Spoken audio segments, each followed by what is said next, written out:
Okay, in this video I'm going to be trying to give a little bit of context to some of my other videos that I've filmed where I'm making pixel props. This is just a bit of information on the sequence lighting displays for Christmas on your house and some of the hardware that you need to get into this type of hobby.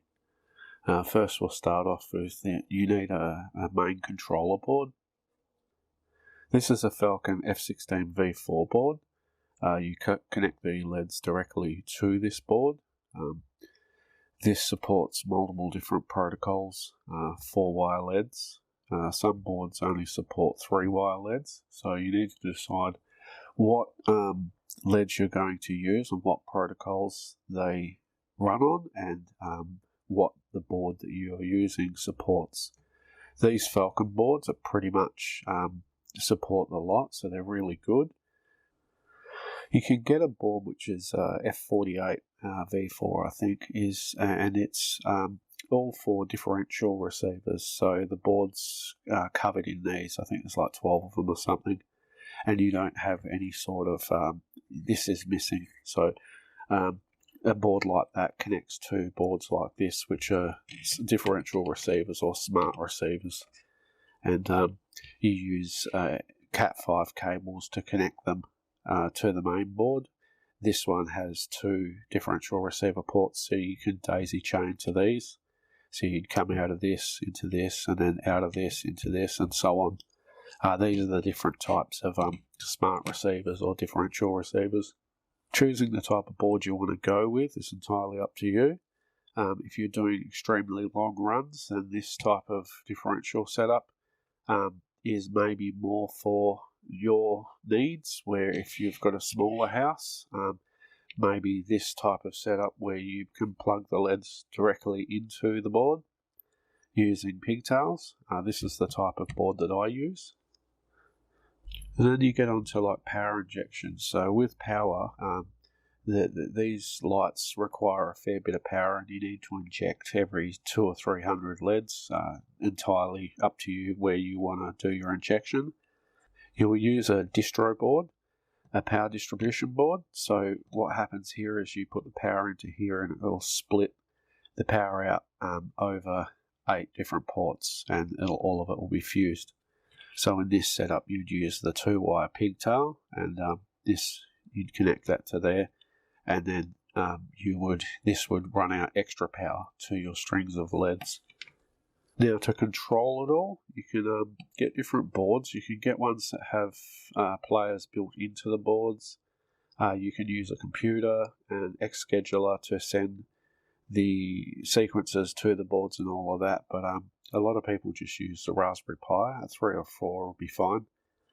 These work really well. They've got a HDMI output. With this, you can use a virtual matrix and incorporate like projectors into your displays. So you can project videos or whatever it may be onto, walls or doors, garage doors, what have you. So the Raspberry Pi is really handy for controlling your whole show. You'll put Falcon Player on this, and then this will talk to your board, and then your board will talk to your LEDs, and everything will work together. As for sound, if you're doing a sequenced lights display, you generally do it to music, and you'll see this all over the internet. You'll see other people. You'll have probably seen someone in your local neighbourhood running a setup like this where it is sequenced to music. And a simple USB sound blaster like this works really well for the task. You just plug it into the USB port of the Pi and then select it in the software, and this will put out sort of decent sound quality to your transmitter. Now, your transmitter, you'll need something, if you want to use music, you'll need something like this. This is just a simple FM transmitter. It'll take the audio in from the sound blaster. You can use the sound out on the Pi as well, but it's better to use these. So this will take the audio from the sound blaster, and then it'll broadcast it out through the antenna to FM channel that you select with this. So this is your basic hardware setup. This is what you need to first form your control box, is what people will call it. And then you move on to power. So a lot of the people in this hobby use these Meanwell power supplies. You can get knockoff ones, which are a little bit cheaper, but honestly, don't bother with them. Get the proper Meanwell ones. Look out for fake ones. They're a little bit hard to spot, but generally you can tell if they're fake by the print on the stickers here that just doesn't look right. I'm sure you'll find examples on the internet between the fake ones and the real ones. But yeah, if you're going to go this type of power supply, don't get cheap ones, just get decent ones. This type of power supply is basically, it is a 12 volt, 29 amp. So with boards like this, you can actually use differential receivers like this and connect it directly to it.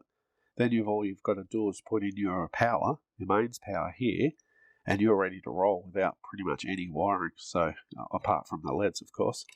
So yeah, this type of power supply can be really handy. They're fairly thin. This is why people use these types of power supplies, because they're pretty much compact and small. But you can use computer power supplies, HP server power supplies, and other supplies like that.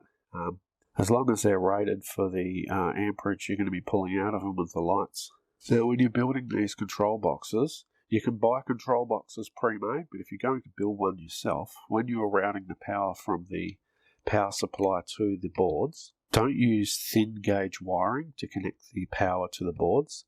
Use something that's rated for at least 40 to 50 amps, because you will be pulling a fair bit of power through the connector here.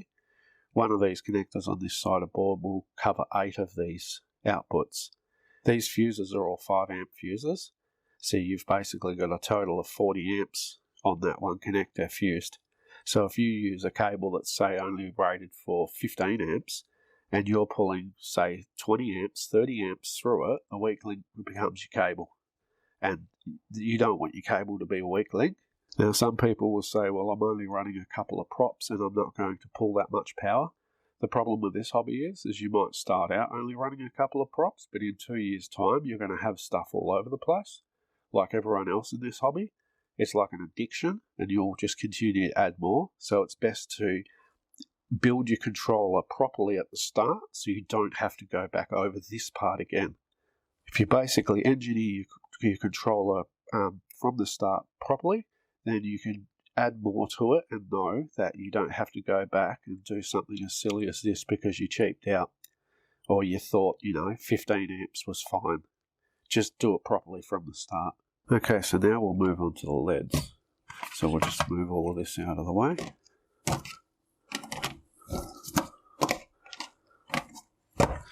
Now, generally the LEDs are all connected to the boards with what they call pigtails, which is these. They're waterproof connectors. You can get different types, Raywu, X-Connect, there's a few different types. So choose your connector and then go with it. Get all your LEDs and everything else to match. It just makes it easier. Bullet pixels. Most displays are constructed out of what people refer to as bullet pixels. They're a 12mm circular pixel. You can get square-backed ones. There's a few different variations of these. The protocol of these is WS2811. You can get these in 5 and 12 volts. And this is what most people use to build their displays.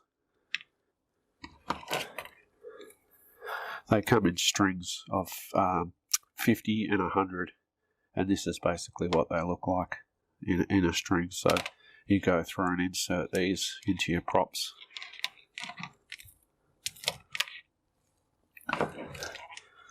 Now, you can use strip LEDs on these boards as well.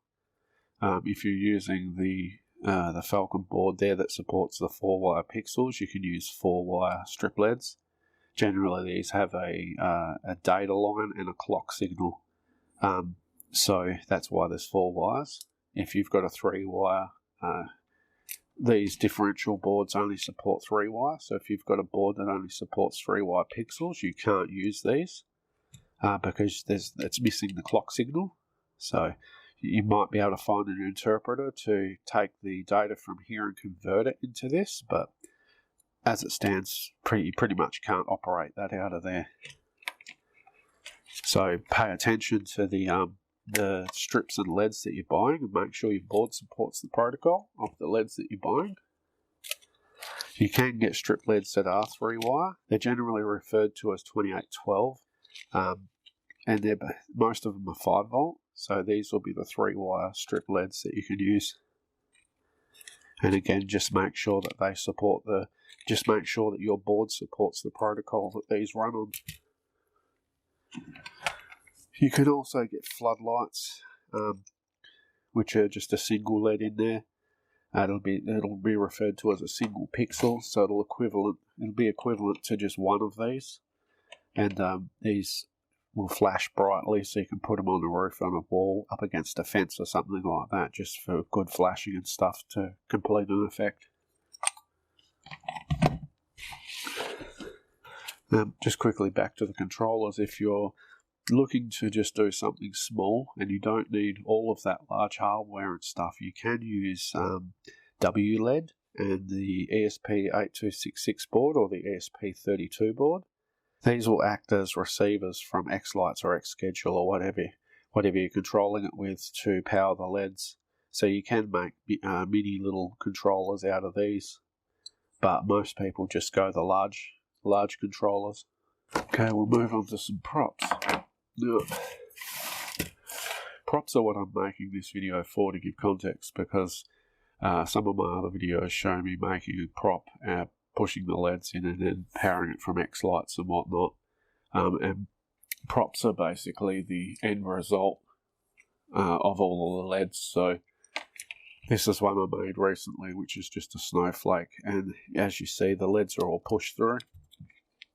And this is what people stick up out the front of their house. So you will build these, and then these will connect to your controllers, and then these will display the lights and the effects from the xLights software. And yeah, so you can pretty much build these out of anything. The most common material is core flute, but you can use anything you like. You could use wireframes, cupboards, wood, whatever you like. Honestly, you can take your old Christmas lights that have like frames or rope LEDs on them, rip all the rope LEDs off and recreate it all in these pixels, and then just map it with xLights, and then you'll have custom props. So this part's kind of the creative part of it all, where you get into building different displays and stuff like that. You can buy pre-cut stuff from vendors, both here in Australia and in America. They sell all sorts of different designs, so if you're not really into the design side of things, you can just buy these pre-made, and then all you have to do is push your pixels through. And yeah, you can kind of just go wild with this type of thing. Okay, here's an example of a controller that I've built. As I showed you before, all of the hardware, the boards and all of that, they're all here. So you've got your main board there, you've got an expansion board up the top here, then you've got your power distribution boards. You can put different voltages into these different distribution boards. So like I've got this one here, this is 5 volt for only 5 volt pixels, and then the rest are all 12 volt. I'm running this off a 1600 watt power supply and 3 mean wells. So the 3 mean wells here control the power distribution boards there, and then the 1600 watt controls the 2 main boards and the 5 volt power distribution here. I have the Raspberry Pi built in up here and the sound blaster. So you basically just plug in at the back here with the transmitter, and then that'll transmit the audio out to the FM neighborhood so people can watch. So this is just an example of a controller. You can buy these pre-built. So if this is not your cup of tea, building something like this, you can buy these pre-built and then just plug your LEDs in and go. And okay, this is an example of a controller that has differential receivers in it. So this would connect to the main board via a Cat5 cable. And you see again, you've got your mean well power supplies, you've got your power distribution board here, and then you've got your 2 receiver boards, which are basically, again, just these. You can make these into waterproof cases and stick them out places. These are good for like long runs, where it's too long to run a power cable for the LEDs or whatnot because you get voltage drop. So if you do have extremely long runs, this is the type of setup that you want to plot around, and then this will give you extended range. And again, you can buy these pre-made or you can build them yourself, and it's literally just the same hardware again with a cooling fan built into a waterproof box. Okay, on the software side of things, this is xLights. This is the brains of the operation. So in this, you're going to create a layout of your house and where all the props are. Then in the sequencer, you will create sequences, timed music, or you can just have animations. That's entirely your choice. And then this will save a file which you upload to the controller or your Falcon Player or whatever it may be, and then that'll play the show on the boards that I showed you just previously. And so this is the brains of it all. And there's plenty of tutorials on how to use this. There's a whole xLights seminar on YouTube, so there's plenty of information on how to use this program. But I hope some of this information helps you out when you're looking into starting your own sequence light show, and it'll give context to some of my other videos that I've made where I'm making props in my laser and lighting them up and stuff. A lot of people might look at that and not understand what it's all about, but yeah, it's all just for musical Christmas lights.